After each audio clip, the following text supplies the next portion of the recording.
बिस्मिल्लाहिर्रहमानिर्रहीम। अस्सलाम वालेकुम नाज़रीन, पावर शो के साथ मैं हूं आसमा चौधरी। आज के प्रोग्राम में आपको खुशामदीद कहते हैं। इंतखाबात का सियासी जो बिगल हमने देखा बजने को है और तमाम सियासी जमातें इस वक्त मैदान में हमें दिखाई दे रही हैं। खसूसन एक जमात को अगर हम साइड पे कर दें, पाकिस्तान मुस्लिम लीग नून की बात करते हैं। हालिया एक सियासी मिलाप हुआ MKM के साथ। हमने देखा कि नून लीग कराची में एक सियासी इत्तेहाद बनाने जा रही है। सवाल ये पैदा होता है कि पंजाब में क्या MKM की अक्सरियत है या कराची के अंदर नून लीग अक्सरियत में मौजूद है या नहीं। ये तो चले आने वाले चंद दिनों में हमें मालूम हो जाएगा। दोनों सियासी पार्टियों का जो इत्तेहाद होने जा रहा है वो कितना फितरी होगा, कितना नेचुरल होगा और कितना नजरियाती होगा। कुछ सियासी खलबली हम देखते हैं पीपल्स पार्टी के हलकों में भी मौजूद है और बिलावल भुट्टो जरदारी बार बार एक किंग्स पार्टी का इशारा कर रहे हैं। हमने खुर्शीद शाह साहब को भी सुना, वो ये कह रहे हैं मियाँ साहब का सियासी कद काठ बढ़ जाता अगर वो पाकिस्तान आते ही जेल तशरीफ ले जाते, तो कुछ उनका एक रोल बेहतर तरीके से हमें दिखाई देता है। इसके अलावा साथ साथ हमने देखा बलोचिस्तान के अंदर पाकिस्तान मुस्लिम लीग नून बाप पार्टी के साथ इत्तेहाद करने को है, तो क्या बलोचिस्तान में भी बाप पार्टी के साथ मिलकर नून लीग हुकूमत बनाएगी? ये वही बाप पार्टी है जिसके बारे में माजी में इस्टेब्लिशमेंट के साथ होने का ताना देती रही मरियम नवाज शरीफ साहिबा। आपको जरा सुनवाते हैं फिर आगे चलते हैं। आपने बाप के अरकान से, और सब जानते हैं कि बाप अपने बाप के कहने में किसी को के बगैर किसी को वोट नहीं करता। बाप का जब हुक्म होता है तो वो हुकूमती बेंचेस के ऊपर जाके बैठ जाते हैं। बाप का जब हुक्म होता है तो वो ऑपोजिशन बेंचेस पे आके बैठ जाते हैं या इंडिपेंडेंट हो जाते हैं। और बलोचिस्तान में बाप जैसी पार्टी को आपका इक़्तिदार, आपका हक छीनकर 500 वोट रखने वाला आपके सर पे मुसल्लत कर दिया गया है ना शर्म की बात। अवाम की हुकूमत गिरा दी गई थी और उसके ऊपर बाप पार्टी जो है वो 10 दिनों के अंदर बना के मुसल्लत कर दी गई थी, जिसके नतीजे में पाकिस्तान आज, और ये जो वोट की बेहुरमती हुई है उसके नतीजे में पाकिस्तान आज इन संगीन हालात से दो। खुसूसन जब पंजाब की सियासत का जिक्र करते हैं तो मियां नवाज शरीफ साहब के पाकिस्तान आने के बाद से लेकर अब तक जो शाहाना प्रोटोकॉल हम देख रहे हैं पंजाब में, वो कहीं भी तशरीफ ले जाते हैं तो तमाम प्रोटोकॉल के साथ साथ सरकारी प्रोटोकॉल भी मौजूद होता है। उसकी झलक हम अपनी टेलीविजन स्क्रीन पर देखते हैं। और गवर्नर हाउस जिस तरह से वो गए, वहाँ फातिहा के लिए तो गए थे लेकिन सरकारी प्रोटोकॉल से उनको भरपूर तरीके से नवाजा गया। तो अगर गवर्नर्स ही सियासी हो जाएंगे, जाहिर बात है वो सियासी जमातों के इस वक्त नुमाइंदे भी हैं, अगर मुख्तलिफ जो सूबे हैं उनके गवर्नर्स की हम बात करते हैं, तो इलेक्शन कैसे फेयर एंड फ्री होंगे। दूसरी जाने पाकिस्तान तहरीक इंसाफ ये शिकायत करती दिखाई दे रही है कि उनको उस तरह से लेवल प्लेइंग फील्ड नहीं दिया जा रहा। पकड़ धकड़ का सिलसिला फिर से जारी है, उसमें खासी तेजी हो गई। अली नवाज अवान को भी गिरफ्तार कर लिया गया, डोगर साहब को भी गिरफ्तार कर लिया गया। हालांकि उनके इस तरह के बयान पहले आ चुके हैं कि अब वो बयान देंगे तो वो उनका सही बयान ना माना जाए। इस पर भी हम बात करेंगे। 2018 में नून लीग की ये शिकायत थी कि वो ज़ेरे अताब हैं और आज PTI की ये शिकायत है। इस पे बात करेंगे। नई सियासी सफ बंदियों का भी जिक्र करेंगे, लेकिन इससे पहले सदर साहब ने एक खत लिखा है निगरान वजीर आजम को, जिसमें वो ये कह रहे हैं निगरान हुकूमत का गैर जानिबदार इकाई के तौर पर तमाम सियासी जमातों को हमवार मैदान फराहम करना बहुत अहम है। पुख्ता यकीन है कि जमहूरियत ही पाकिस्तान के अवाम और रियासत के लिए आगे बढ़ने का मुनासिब रास्ता है। अवाम का सियासी सरगर्मियों में हिस्सा लेना और आज़ाद मीडिया के जरिए राय का इजहार करना ही जमहूरियत की रूह है। सदर साहब तो ये बात कर रहे हैं इस वक्त पाकिस्तान तहरीक इंसाफ के लिए और वो ये शिकायत भी कर रहे हैं निगरान हुकूमत से। तो क्या वाकई निगरान हुकूमत की इतनी कैपेसिटी है कि वो उनकी जमात को इंसाफ फराहम कर सकती है? इसी पर मजीद बात करेंगे। अपने मौजूद मेहमानों को वेलकम कहते हैं। हमें ज्वाइन करेंगे जनाब सेनेटर कामरान मुर्तजा साहब, सीनियर रहनुमा JUIF से। रेहान हाशमी साहब हमारे साथ मौजूद होंगे, मुत्तहिदा कौमी मूवमेंट से सीनियर रहनुमा आप भी। लाल चंद मलही साहब हमारे साथ मौजूद होंगे, सीनियर रहनुमा पाकिस्तान तहरीक इंसाफ से। जनाब सेनेटर निसार खोड़ो साहब हमें ज्वाइन करेंगे, सीनियर रहनुमा पाकिस्तान पीपल्स पार्टी पार्लियामेंटेरियन से। तमाम मेहमानों को खुशामदीद कहते हैं। कामरान मुर्तजा साहब आपसे गुफ्तगू का आगाज करते हैं।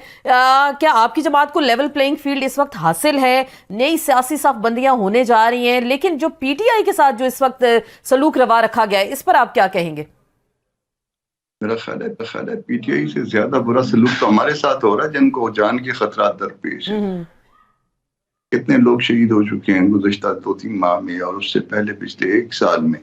तो ये शोधा की तादाद और ये हमलों की तादाद का हिसाब करें तो PTI तो मेरा ख्याल है हमलों से बची हुई है।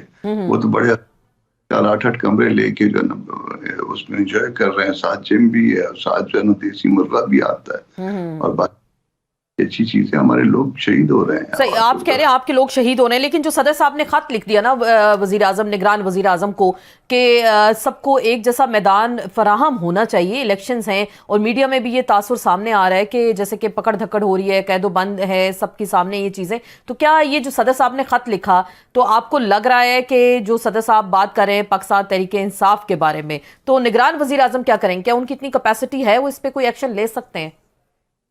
सदर साहब को इसलिए शायद हम नजर नहीं आए कि वो पीटीआई के वर्कर रहे हैं, या शायद आप भी अपने आप को पीटीआई का वर्कर समझते हैं, तो सदर साहब को भी शायद नजर नहीं आया। बाकी जो है दूसरों को भी, मीडिया को भी पता नहीं चल रहा कि इनके साथ क्या हो रहा है या किस तरह से इनके लोगों की जानें दी जा रही हैं, तो वो तो नजर आ, तो बंद वाले और शोधा नजर। मौलाना पेशावर गए, पेशावर कॉन्फ्रेंस के लिए, उस दिन जो है ना वो थ्रेट थी, जान की थ्रेट थी। कोयटा गए, कोयटा के लिए थ्रेट थी। उससे पहले शहादतों का सिलसिला, वो आपको पता है, बाजोड़ में 84 लोग शहीद हैं और उसके साथ 200 जख्मी हैं। अहमदुल्ला का वाक़या आपको पता है, बर्तरीन का वाक़या को पता है। तो इस सूरत में तो किसी को सिक्योरिटी के हवाले या वैसे जो ना लेवल प्लेइंग के हवाले से रिजर्वेशंस है, तो वो मेरा ख्याल है JUI के सदर साहब को, अगर वो अगर लिखते तो हमारे बारे में लिखते, मीडिया इंडिपेंडेंट होता तो कुछ कहते तो हमारे बारे में कहते, तो ना हमारे बारे में कहा है, ना सदर साहब ने हमारे बारे में कहा है, ना इवन प्राइम मिनिस्टर साहब को तौफीक हुई है कि इस हवाले से गौर कर लेते। चले देखते हैं आपका गिला जो बजा है उस पर कोई खास एक्शन होता है आगे मुस्तकबिल में या नहीं। रेहान हाशमी साहब, ये जो आप लोगों का इत्तेहाद हो गया नून लीग के साथ, अब बज़ाहिर तो एक गैर फितरी किस्म का इत्तेहाद हमें दिखाई देता है। पंजाब में जाहिर बात है MQM उस तरह से एग्जिस्ट नहीं करती जिस तरह से आप कराची में एग्जिस्ट करते हैं, और यही हाल नून लीग का है। पंजाब में वो एग्जिस्ट करते हैं, कराची में वो एग्जिस्ट नहीं करते। तो इस तरह के इत्तेहाद की ज़रूरत क्या पेश आई? माजी में तो आप खासा अरसा पीपल्स पार्टी के इत्तेहाद ही रहे। बिस्मिल्लाहिर्रहमानिर्रहीम। देखें, ये बुनियादी तौर पर नेगोशिएशंस हुई हैं और मुस्लिम लीग उनके क़यादत की दावत जब गई बात की, तो बुनियादी तौर पर वही सहाफती और मुशावरती अमल जो कि तकरीबन 1.5 साल कबल PDM के दौरे इक़्तिदार में आने के वक्त MQM ने किया था, तो उसी की तजदीद है बुनियादी तौर पर।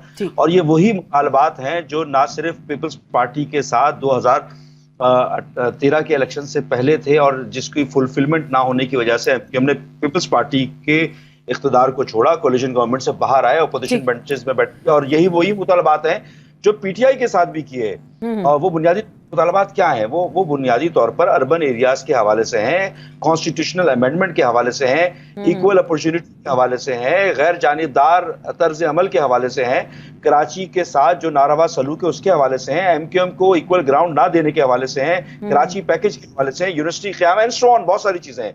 तो उसमें कोई तब्दीली नहीं है मुतालबात में। अब यह है कि जो गिवन सिचुएशन है उसमें मुस्लिम लीग नून के साथ जो गुज़िश्ता चंद माह से PDM के आने के वक्त से ताहाल जो फुलफिलमेंट बात और एश्योरेंसेस दिए जा रही है, तो हमारे पास मां सिवाय इसके कि हम इस मफाहमत को, मुशावरत को की तजदीद के आगे बढ़ाने की बात करें, हमारे पास और खास तौर पर मुल्क की जो सूरत हाल है जो मौजूदा, उसमें किसी भी किस्म का तसादुम से बचते हुए जो बेस्ट जो ऑप्ट कर सकते हैं, हम उसकी तरफ जा रहे हैं। आप उसकी तरफ जा रहे हैं। क्या लोग, ये जो तनकीद हो रही है कि जाहिर बात है नून लीग को शायद बता दिया गया कि अगले वज़ीर आज़म नवाज शरीफ होंगे, और जो प्रोटोकॉल और जो सारी चीजें हम देख रहे हैं, तो क्या इसको देखते ही मुत्तहिदा ने ये सियासी फैसला किया अपना? नहीं, ये बताने का मुझे तो नहीं मालूम कि किसने बताया, क्यों कर बताया। नजर आ रहा है, वो मीडिया पे भी नजर आ रहा है, सब देख रहे हैं। ये जरूर है कि जिस तरह से माजी में 2018 के इलेक्शंस में जाने से कबल एक तरफ तो MQM और दीगर पॉलिटिकल पार्टी, बिलखुसूस MQM की अगर बात करूं, तो ना सिर्फ विक्टिमाइजेशन का निशाना बनती रही, और कई दिहाइयों से MQM के तो पार्लियामेंटेरियंस हो, कारकुनान हो, ये विक्टिमाइज होते रहे हैं। तो उस वक्त तो इनको बड़ा ही बहुत ज्यादा बेहतर अपॉर्चुनिटी दी गई, जिसके ऊपर लाडला भी कहा जाता रहा इनको, अभी भी कहते हैं। उस तरीके का तो कोई नारवा सलूक नजर नहीं आया उस वक्त। और ताहाल अभी जो अगर बात कर रहे हैं मुस्लिम लीग नून की, तो देखें, अगर कानून के तकाजे को पूरा करते हुए किसी के साथ भी कोई सलूक किया जा रहा है या उसको मुस्तस्ना करार दिया जा रहा है या ट्रायल में अफेयर हो रहे हैं, तो मेरे ख्याल है कोई मुज़ाकरा नहीं है इसमें। चलें, आपको लग रहा है कि कोई मुज़ाकरा नहीं है। लालचंद मल्ही साहब, आपने सारी गुफ्तगू सुनी। एक तो सदर साहब के खत का जो मैंने जिक्र किया, उन्होंने कहा कि एक आज़ादाना एक ख़ास मैदान फराहम होना चाहिए और ये जिस तासुर है इसको भी ज़ायल करने की ज़रूरत है कि PTI के साथ जो नारवा सलूक इस वक्त रखा गया है। आपको लग रहा है सदर साहब ने कोई देर तो नहीं कर दी, ये खत उन्हें कुछ पहले नहीं लिख देना चाहिए था, या फिर वाकई वो आपकी उम्मीदों पे पूरा उतरे हैं? क्योंकि पिछले दिनों हमने सुना कि खान साहब खासे मायूस रहे हैं सदर आरिफ अलवी साहब से। देखें, सदर साहब ने जो खत लिखा है वो खत है हमारे सेक्रेटरी जनरल उमर अयूब साहब ने उनको जो लेटर लिखा उसके जवाब में, या उसको ही बुनियाद बना के सदर साहब ने खत लिखा है। और सदर साहब स्टेट का जो है वो ऑफिस है, कॉन्स्टिट्यूशनल ऑफिस है, और उन्होंने भी जो पाकिस्तान का मीडिया, पाकिस्तान के अखबारात जो रिपोर्ट कर रहे हैं वो देखा है कि पाकिस्तान तहरीक इंसाफ के साथ ज्यादतियां हो रही हैं। कामरान मुर्तजा साहब ने फरमाया कि उनको लेवल प्लेइंग फील्ड नहीं मिल रही, तो हम समझते हैं लेवल प्लेइंग फील्ड की जब बात होती है तो बात ये हो रही होती है कि election commission of Pakistan and state of Pakistan सब रजिस्टर्ड पार्टियों को और कैंडिडेट्स को जो है वो बराबर का मौका फराहम करेंगे कि वो इलेक्शन में हिस्सा लें। GUI से हमदर्दी है अगर उन पे अटैक्स हो रहे हैं, लेकिन वो अटैक स्टेट ऑफ पाकिस्तान नहीं कर रही, ये वो लोग कर रहे हैं जिनके लिए आज भी जो उनकी जमायत है GUI वो हमदर्दी रखती है, यानी कि जो बाहर से जो एलिमेंट्स है वो ज्यादा हमले कर रहे हैं। और पाकिस्तान तहरीक इंसाफ की पूरी क़यादत को जेल पे डाल दिया गया है, उसको सियासी एक्टिविटी करने की जरूरत नहीं है, इजाजत नहीं है, उनके ख्वातीन हो मर्द हो उनको जेलों में डाल दिया गया है। अगर गुब्बारे उड़ाए तो उस पे FIR हो जाती है, कोर्ट इजाजत देती है उनको कि आप जो है वो कॉर्नर मीटिंग करें, लेकिन उसके बावजूद उनको कॉर्नर मीटिंग तक नहीं करने दी जाती। आप देख रहे हैं, हम जज के लिए अप्लाई करते हैं, हमें परमिशन नहीं मिलती। पकड़ धकड़ का सिलसिला जो जारी, लेकिन अब होगा क्या? जाहिर बात है इलेक्शंस तो सर पे हैं, अब होगा क्या? इसका कोई सोल्यूशन भी तो सामने आना चाहिए। मुझे ज्वाइन किया है सेनेटर निसार खोड़ साहब ने, सीनियर रहनुमाए पाकिस्तान पीपल्स पार्टी साहब का ताल्लुक है। अस्सलाम वालेकुम खोड़ साहब, आपको वेलकम भी कहते हैं। ये जो पीपल्स पार्टी के खिलाफ हमने देखा इत्तेहाद बन गया, MQM का, GDA भी हो गई उनके साथ, अब PMLN भी आ गए साथ में, उन्होंने उनको ज्वाइन कर लिया। तो कोई कराची में या सिंध में आपको सरप्राइज देने की तैयारी तो नहीं हो रही इस वक्त? देखें, हर वक्त कोई ना कोई इत्तेहाद बनता है पीपल्स पार्टी के खिलाफ, और फिर इलेक्शन होती है, इलेक्शन में लोग होते हैं जो वोट देते हैं। अब मैं किसी को इत्तेहाद बनाने से रोक तो नहीं सकता हूँ, और उनका सबका हक है इत्तेहाद बनाए, हम अपना मुकाबला अपने तौर पर करेंगे। लेकिन आपकी जमायत की जानिब से और कायदीन की जानिब से जो लेवल प्लेइंग फील्ड की इस वक्त शिकायत भी सामने आ रही है, बिलावल भुट्टो जरदारी साहब को भी हमने सुना, जरदारी साहब की गुफ्तगू भी सुनी, खुर्शीद शाह साहब भी आज फरमा रहे थे कि आपका घोड़ा तो मैदान में अकेला है, और लगता है कि प्राइम मिनिस्टर हाउस में जो पहले लोग थे डिसाइड हो गया कि वही होंगे। तो इस तमाम तर सूरत हाल में अगर ये चीज़ें सब पहले ही वाजे हो गई तो फिर इस इलेक्शन की एक्सरसाइज का आपको कोई फ़ायदा नज़र आ रहा है इस वक्त? तो फिर इलेक्शन करा क्यों रहे हैं? अगर सीटें पहले से ही बांटने की बात है और कह दिया गया कि जो पहले बैठे थे वही होंगे, तो फिर इलेक्शन कराने का तुक क्या है? ये तो जवाब तो ये आएगा, ज़हन में यही आएगा। बिलावल साहब ने तो ये भी कह दिया, ना दो हमें लेवल प्लेइंग फील्ड, फिर भी हम जीतेंगे।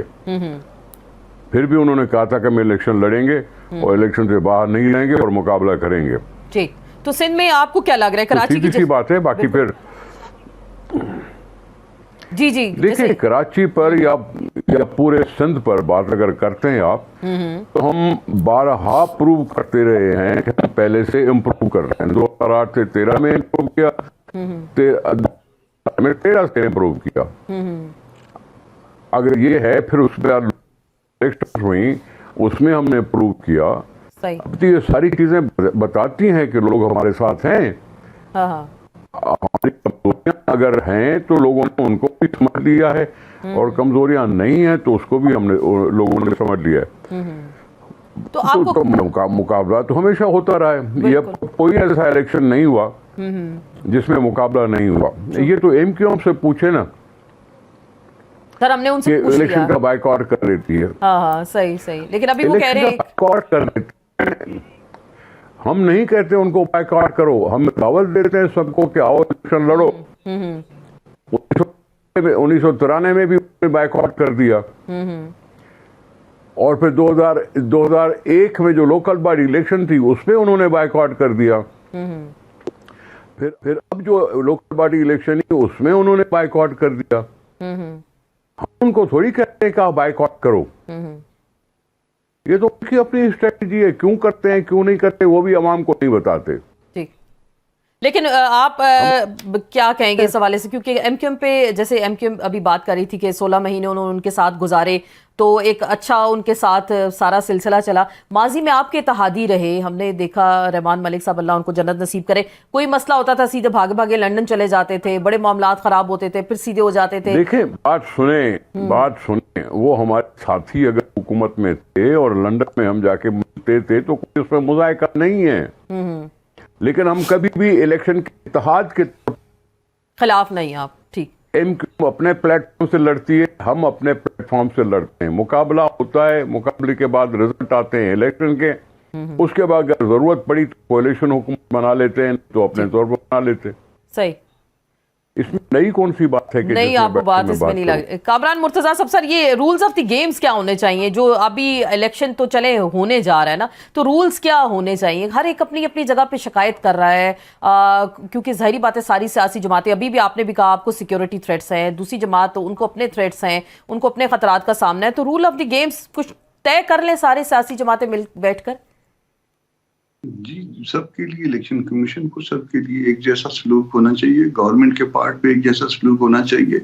पीटीआई के दोस्त ने कहा कि जी वो हम उनके हमदर्द हैं, मगर बसाया उनको पाकिस्तान में इन्होंने, इनकी आप ट्रैक रिकॉर्ड देख लीजिए कि मैं नहीं कहता कि खुदा न खास्ता इन पे हमले हों, मगर इनकी पार्टी के किसी दोस्त पे हमला कभी भी नहीं हुआ, अल्लाह करे आगे भी ना हो।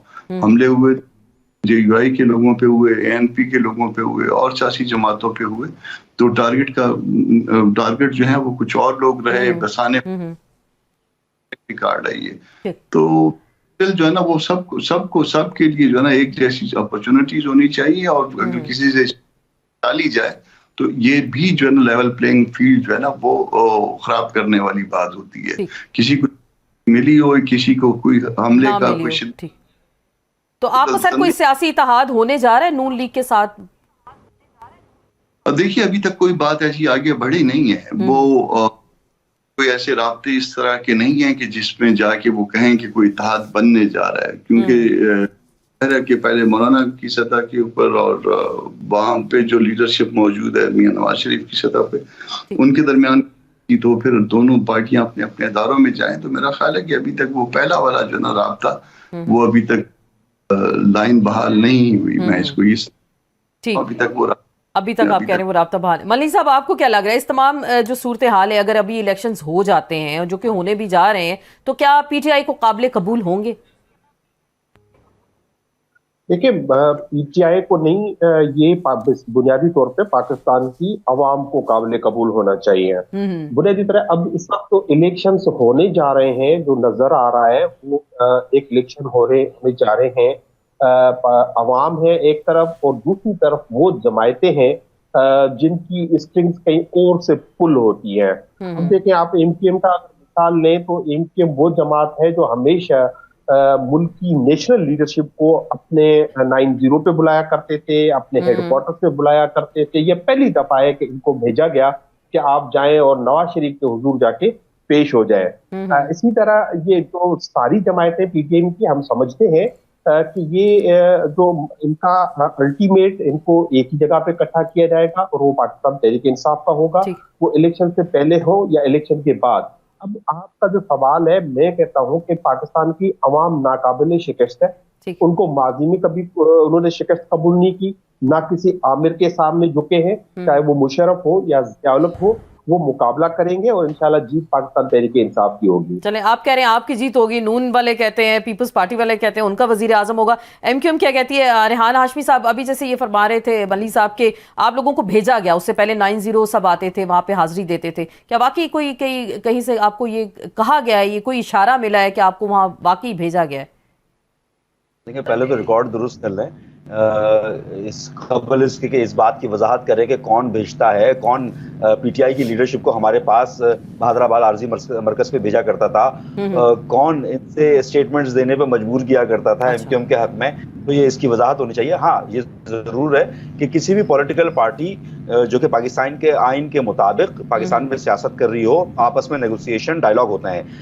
पीटीआई ने तो एक वक्त में ऐसा भी किया था 2013 के दिनों में, एपीएस के सानहा होने से कबल तक ये एक्सट्रीमिस्ट एलिमेंट को, वो लोग जो वो अनासिर, वो जो यहाँ पर धमाके कर रहे थे, मासूम सिविलियंस को और अफवाज पाकिस्तान के जवानों को शहीद कर रहे थे, उनके साथ डायलॉग की बात करते रहे तावक्ते के एपीएस का सानहा नहीं हो गया। उस वक्त एमक्यूएम और दीगर पॉलिटिकल पार्टी, बिलखसूस एमक्यूएम जो है वो बम धमाकों को सह रही थी और हम अपने साथ की लाशें उठा रहे थे। तो देखें, अगर आज भी अगर कोई मुल्क दुश्मन अनासिर इनकी पार्टी में मौजूद हैं और वो इस जो बयानिया 9 तारीख का था उसकी हिमायत करते हैं और उसी प्लेटफॉर्म पे करते हैं, तो इनके ऊपर भी सवालिया निशान तो है। अब जहां तक नेगोशिएशंस की बात है, देखें पॉलिटिकल पार्टीज आपस में ही नेगोशिएट करेंगी ना, जो आने रहते हुए जमहूरी इक़्तिदार को सामने रखते हुए आपस में चल रहे हैं, और इसमें कोई बुराई की बात नहीं है।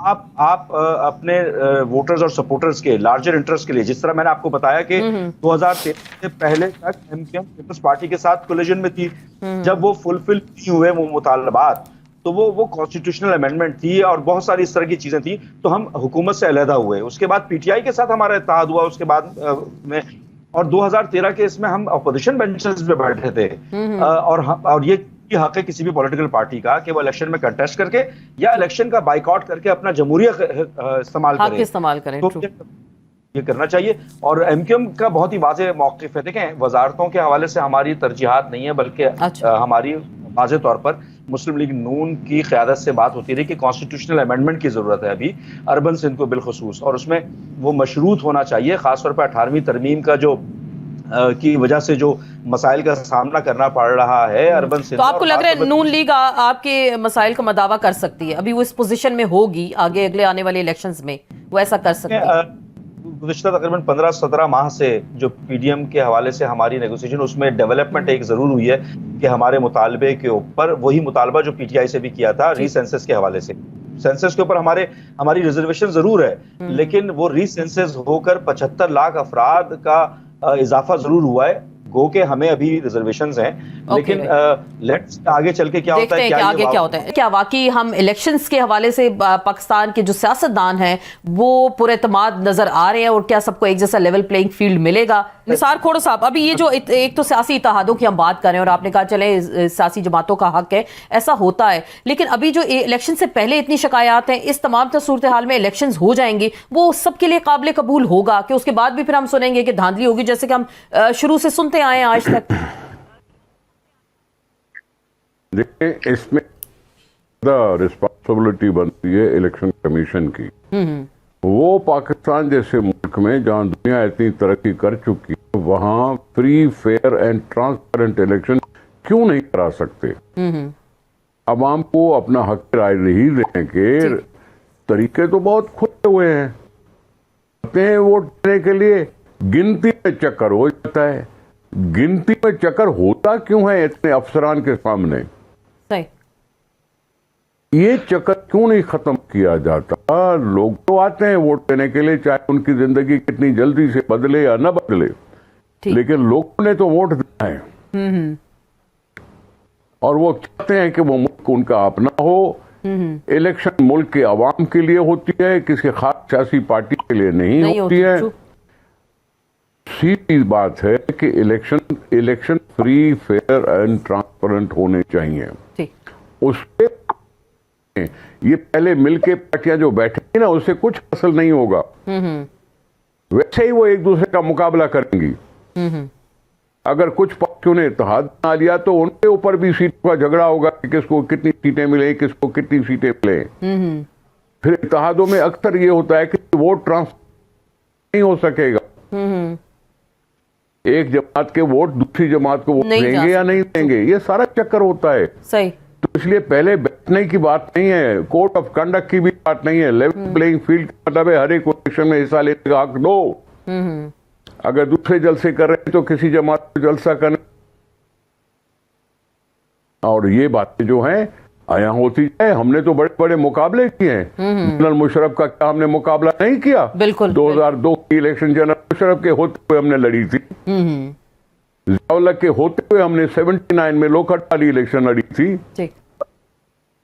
फिर 88 में जाकर हमने लड़ी 85 वाली का बाइकआउट किया।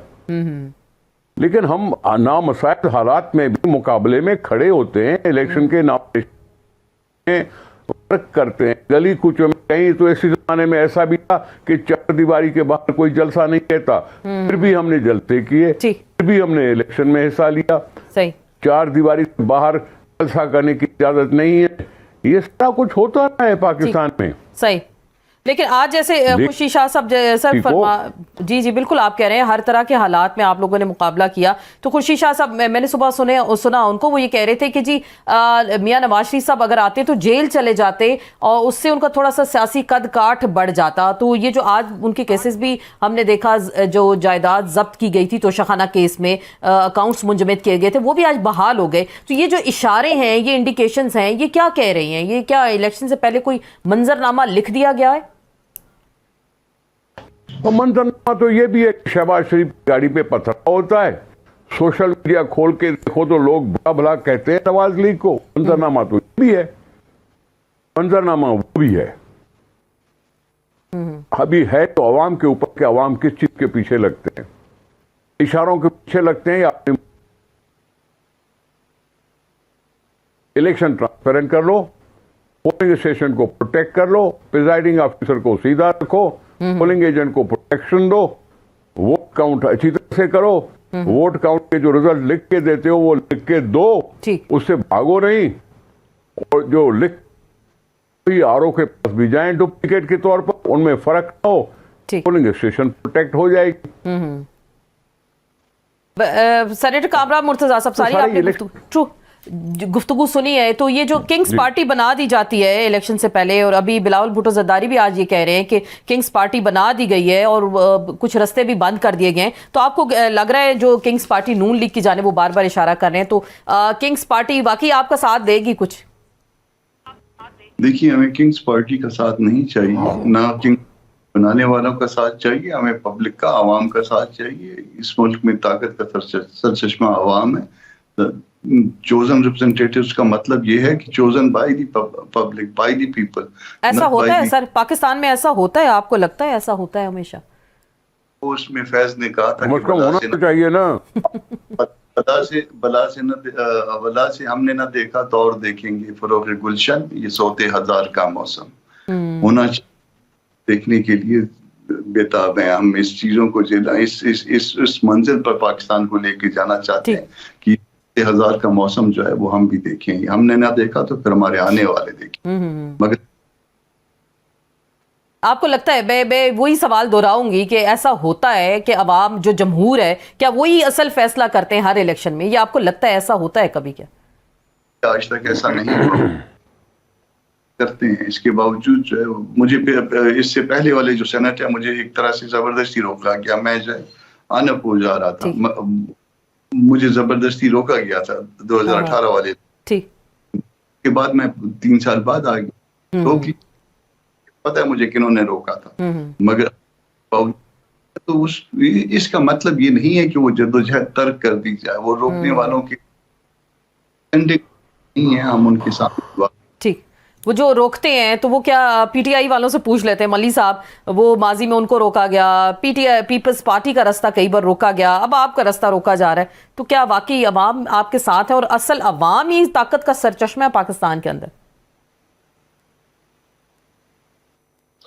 देखिए, जो पीपल्स पार्टी की बताई तो उसमें आपने देखा कि अख्तर मेंगल साहब ने कहा कि पीडीएम और इत्तेहादी हुकूमत के पीछे एस्टेब्लिशमेंट थी। उन्होंने रिसेंटली एक इंटरव्यू दिया है और जो साहब थे, इससे ढकी छुपी बात नहीं, उन्होंने ये ऐलान किया था कि 75 साल हमने सियासत में हिस्सा लिया है और हम सियासत में हिस्सा नहीं लेंगे।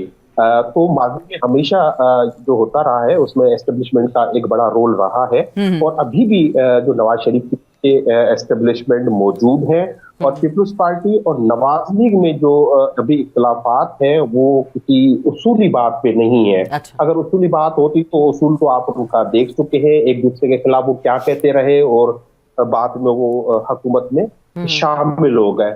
उनका इख्तिलाफ इस बात पे है कि हम बेहतर आपकी खिदमत करेंगे, हम ज्यादा तरफा पर ज्यादा बेहतर काम करेंगे। इनका इख्तिलाफ इस बात पे है। बस एक चीज जो हाशमी भाई खामखा नाराज हो रहे हैं, मैंने कोई बात नहीं की है। आपको याद होगा कि अभी पीडीएम से जब हुकूमत बनी तो एमक्यूएम ने एक एग्रीमेंट किया था जो जिसमें बिलावल भुट्टो साहब भी शामिल थे, जिसमें शहबाज शरीफ साहब भी शामिल थे, जिसमें मौलाना साहब के भी सिग्नेचर हुए, सबके सिग्नेचर हुए, लेकिन बाद में ये असेंबली में रोते रहे कि हमसे एग्रीमेंट पूरा नहीं किया गया और वो तकारीर पूरे मुल्क ने सुनी, लेकिन फिर जाके एग्रीमेंट ये उनसे ही करते हैं, लेकिन इनको दवा तो वहीं से लेनी होती है। बस प्रॉब्लम ये है। जी हाशमी साहब, आखिरी बात करेंगे, क्या आपको लग रहा है फेयर एंड फ्री इलेक्शन होने जा रहे हैं पाकिस्तान में? देखिए, पाकिस्तान में कहीं ना कहीं इन्फ्लुएंस तो किया जाता है, जिस तरह अभी खोड़ो साहब बात कर रहे थे, मेरे लिए काबिल एहतराम है। लेकिन क्या आप मतलब हमें तो पता है कि पीपल्स पार्टी हमारी और रिजर्वेशन भी यही रही है और अभी भी है कि जिस तरीके से वसाइल का, नेटवर्क का, इन्फ्लुएंस का इस्तेमाल करती है सिंध में, जिसकी वजह से हमने बल्दियाती इलेक्शंस का बाइकॉट किया था। आप डिप्टी कमिश्नर और आईजीज के जरिए जब इंतखाबात करवाएंगे और यहाँ पर इन्फ्लुएंस करेंगे और मैनिपुलेट कर देंगे तो ऐसे इंतखाबात का क्या फायदा? और हर सतह पर मैनिपुलेशन होती है और एमक्यूएम जो है बहुत वाज़ेह तौर पर इसका स्टैंड लेती रही है। मेरे भाई ने कहा, लालचंद साहब ने, कि बिल्कुल हमारे जो रिजर्वेशन थी मुतालबात के ऊपर था, वो उसी तरीके से था जिस तरह आपके साथ 3.5 साल हमने गुजारा और जो आपने गुजारे। बिल्कुल, मेरे पास वक्त की कमी है, खोड़ो साहब आखिरी बात करेंगे, आप जवाब देंगे इस बात का कि मैनिपुलेशन वो कह रहे हैं होती है, आप लोगों की जानिब से असरअंदाज होने की हमेशा कोशिश की जाती है सिंध के अंदर, जो इस वक्त यो खुसूसन कराची की जो बात कर रहे हैं? मैं समझता हूं कि ये इलेक्शन मैनेज होने वाला तरीका आज से नहीं है, उस वक्त से है जब इमरान खान ट्रक और लगे थे 100 दिन और उस चीफ ऑफ आर्मी स्टाफ बुला के बात करता है। अब धरना देना कानूनी, चौक तो बड़ा सिक्योरिटी का इलाका, लेकिन भी वहां 100 दिन धरना दे दिया गया। ठीक। और फिर 2018 खान साहब की मेजॉरिटी नहीं आई, न पंजाब में न वफाक में। ठीक। लेकिन लोगों को उनके साथ मिला दिया गया। कौमी असेंबली में अपोजिशन काफी बड़ी थी, लेकिन आजाद मेंबरान को किसी और के साथ मिला दिया गया। ठीक। ये वोटिंग के टाइम से लेकर हुकूमत बनाने तक ये मैनेज करते हैं इलेक्शन। तो यही तो सर सवाल है, ये मैनेज कब तक होता रहेगा? तस्वर अगर निकल जाए तो पाकिस्तान को कुछ सुख का सांस लेने का मौका मिलेगा। बिल्कुल, अल्लाह करे। हम किसी और के कुछ कहते, हम सिर्फ ये कहते कि भाई इलेक्शन फ्री एंड फेयर कराओ, उसके लिए हमें एतमाद में लो, उसके लिए फिजा पैदा करो, उसमें ऐसी बातें न करो। सही। शरीफ साहब पाकिस्तान आए तो पाकिस्तान का हाई कमिश्नर उनको सी ऑफ करने जाए। जी जी जी जी बिल्कुल। कोर्ट के अंदर न पहुंचे, बाहर बायोमेट्रिक हो जाए। तो फिर आप यही कह रहे हैं ना कि मैनेज, ये चीजें एक इस तासुर को आप कह रहे हैं, नहीं होनी चाहिए ना, तो फिर इलेक्शन कराने की जरूरत नहीं है। बिल्कुल सर, मेरे पास वक्त की कमियां, जो पॉइंट्स उठाए हैं, बहुत बहुत शुक्रिया कामरान मुर्तजा साहब, रेहान हाशमी साहब, लालचंद वली और निसार खोड़ साहब ने जो पॉइंट उठाया कि इलेक्शन फेयर एंड फ्री तो करार, इलेक्शन को मैनेज ना करें। जब तक ये रविश बरकरार रहेगी तो पाकिस्तान सही डगर पे चल नहीं सकता। यहाँ छोटा सा ब्रेक लेंगे, ब्रेक के बाद हमें ज्वाइन करेंगे हाफिज नईमुर रहमान साहब, जमात इस्लामी के अमीर हैं, कराची से हमारे साथ मौजूद होंगे। जैसे ब्रेक पे जाने से पहले ये बात हो रही थी कि इलेक्शन अगर पाकिस्तान में मैनेज होते हैं तो फिर अपनी मर्जी के हमेशा से नताइज हासिल किए जाते हैं, तो इतनी बड़ी एक्सरसाइज का फायदा क्या? क्या वाकई जमहूर को यह हक दिया जाता है कि वो अपने नुमाइंदों को खुद से मुंतखब कर सके? इसी पे बात करेंगे और कुछ लेवल प्लेइंग फील्ड का भी जिक्र होगा। हमें ज्वाइन करेंगे जनाब हाफिज नईमुर रहमान साहब, जमात इस्लामी के अमीर हैं, कराची से। सर आपको वेलकम भी कहते हैं। ये जो सियासी तब्दीलियां हम देख रहे हैं, बड़े सियासी इत्तेहाद बन रहे हैं कराची के अंदर, खुसूसन मैं बात करूंगी एमक्यूएम का नून लीग के साथ एक इत्तेहाद बनना, आपको क्या लगता है कि क्या वाकई नून लीग तो पंजाब में एग्जिस्ट करती है, कराची में नहीं है, तो क्या वाकई कराची वाले नून लीग को वोट देने जाएंगे और एमक्यूएम के साथ? हाँ, ये बहुत अहम बात है। वैसे तो इनका इत्तेहाद टूटा कब है? जब ये तो तकरीबन 16 महीने तो हुकूमत में रहे ना एक साथ, और उससे पहले भी माजी में भी ये सब हुकूमतों में शामिल रहे हैं। रिजीम चेंज के मौके पर तो इन्होंने अपनी कीमत लगवाई थी एमक्यूएम ने, और साथ दिया था पीपल्स पार्टी और नून लीग का और ये पीडीएम की जमातों का। तो कराची को तो कुछ नहीं मिला, ना कोई प्रोजेक्ट आगे बढ़ा, ना कोई पानी का मसला हल हुआ, ना बिजली का मसला हल हुआ, ना कोई डेवलपमेंट हुई। जो डेवलपमेंट होती रही है 35 साल में वो इनके अफराद की होती है, इंडिविजुअल्स की होती है, और कराची वालों को कुछ नहीं मिलता। तो इसलिए ये कोई नई बात नहीं है। और ये जितने भी इत्तेहाद बना लें, अब पहले तो खैर देखें ना, इन्हीं की जोड़ तोड़ की गई कि भाई पहले तो एमक्यूएम को जितने भी एक दूसरे को राका एजेंट कहते हो, एक दूसरे को गद्दार कहते हो, एक दूसरे को महाजरों का गद्दार कहते हो, इन सबको जोड़ दिया गया तो भी कुछ नहीं बना, बल्दियाती इंतखाब में भाग गए। वरना अगर कुछ बन गए थे तो लड़ते ना, हमसे मुकाबला करते। फिर उसके बाद जब भी कुछ नहीं बन रहा तो अब दोबारा से ये एक्सरसाइज की जा रही है जिससे नतीजे में लोगों में कोई तासुर बने। तो कराची के अवाम में तो तासुर नून लीग से मिलने से क्या बनेगा?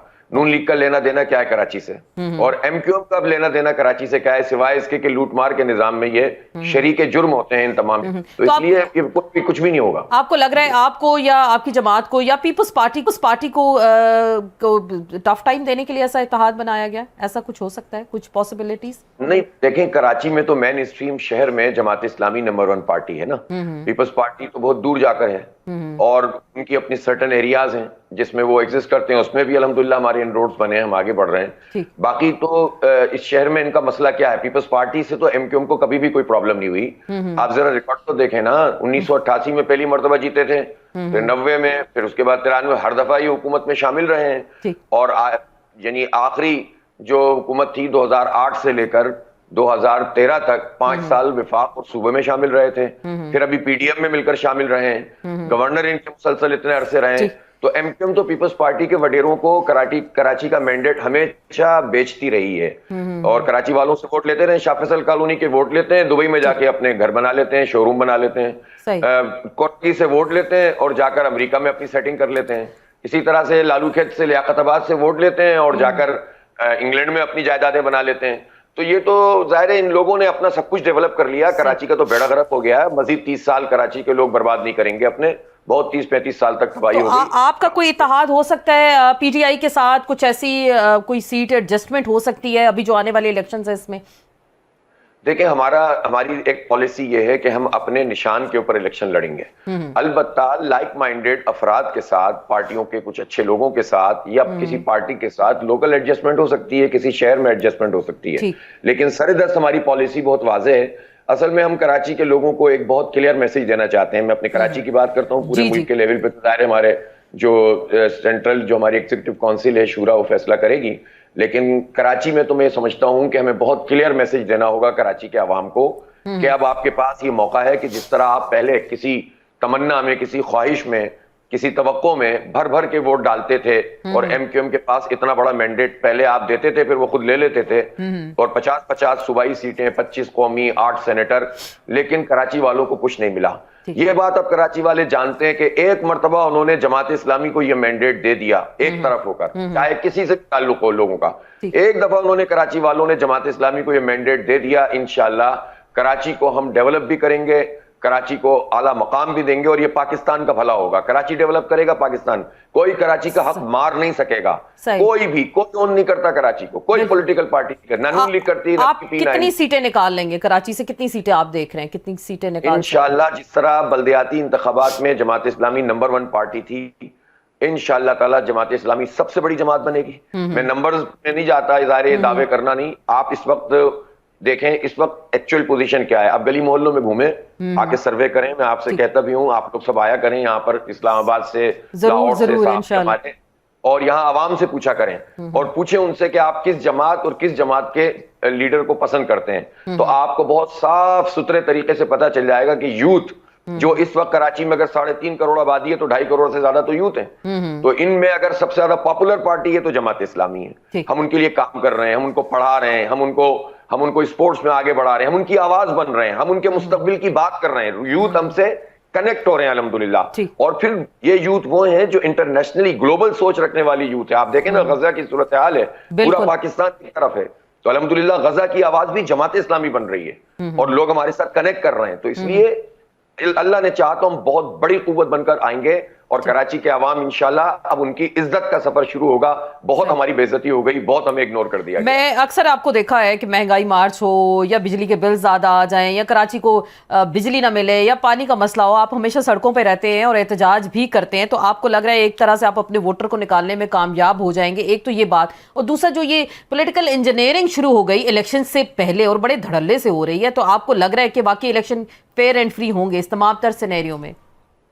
देखें, जहां तक वोट निकालने के ताल्लुक है तो अल्हम्दुलिल्लाह हमने एक बहुत स्ट्रॉन्ग कैंपेन की, और हमारी कैंपेन सिर्फ इंतखाबी नहीं है। मैंने तो बताया ना, हम तो लोगों की आवाज बनते हैं, जैसा कि आपने भी इशारा किया, और इस आवाज के नतीजे में लोग हमसे कनेक्ट हो गए और यूथ कनेक्ट हो गए, जिसकी वजह से पिछली मरतबा बल्दियात में लोगों ने हमें नंबर 1 पार्टी के तौर पर हमें लाए। इंशाअल्लाह ताला कौमी और सूबाई में इससे ज्यादा बड़ी ताकत से आएंगे, इसलिए कि लोगों को मालूम है कि अब किसको वोट डालें। वो जहां वोट डालते हैं घूम के पीपी की झोली में चला जाता है, ए को डालें, बी को डालें, सी को डालें, उन्हीं वडेरों और जागीरदारों के पास पहुंच जाता है जो बेड़ा गर्क कर रहे हैं कराची का। तो अब कराची के लोगों में ये अवेयरनेस आ गई है कि वो अपना पार्टी का लीडर किसी को भी समझें, वो पसंद किसी भी जमात को करते हो।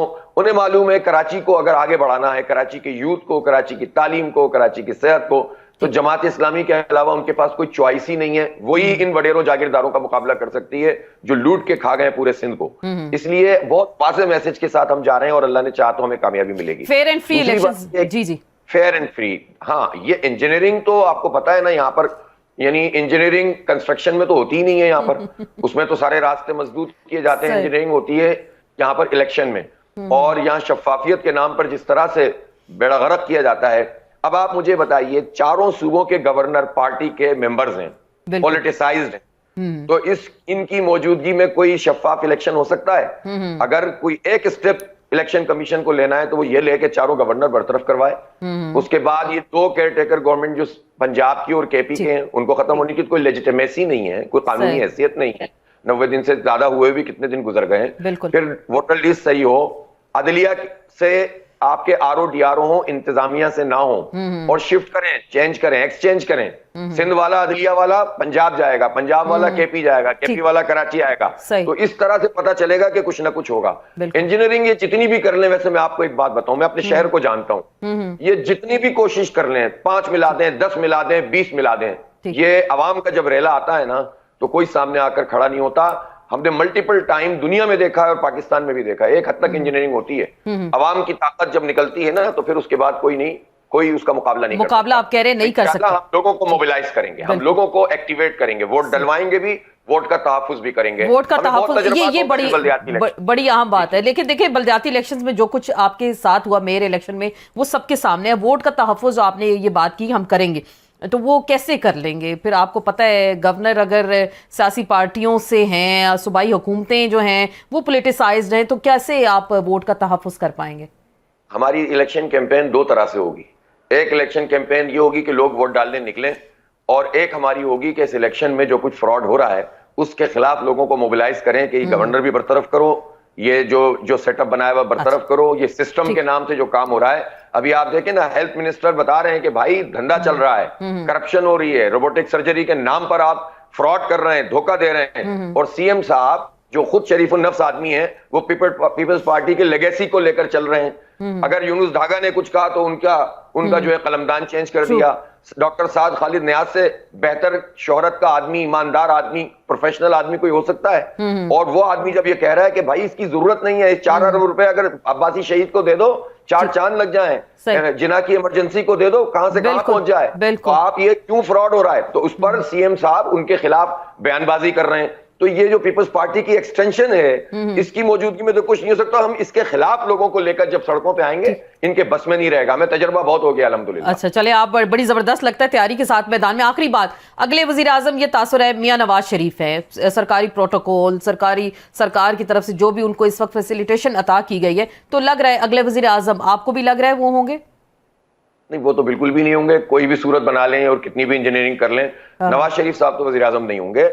अलबत्ता कोशिश ये की जा रही है कि छोटे भाई साहब को ले आएं, लेकिन मैं आपको बता रहा हूं कि बात कोशिशें वो होती हैं जो कागज के ऊपर, कंप्यूटर के ऊपर और अपने किसी जो लोगों की अपनी ऑर्गेनाइजेशंस होती हैं उसके जरिए से हो रही होती हैं। लेकिन बहरहाल हर चीज अपनी मर्जी के मुताबिक होती भी नहीं है। और फिर एक और भी बात बता दूं, ये मियां साहब को तो बहुत अच्छा तजर्बा है 3-4 दफा का, कि ये टू प्रोंग और मल्टी प्रोंग पॉलिसी होती है। ठीक।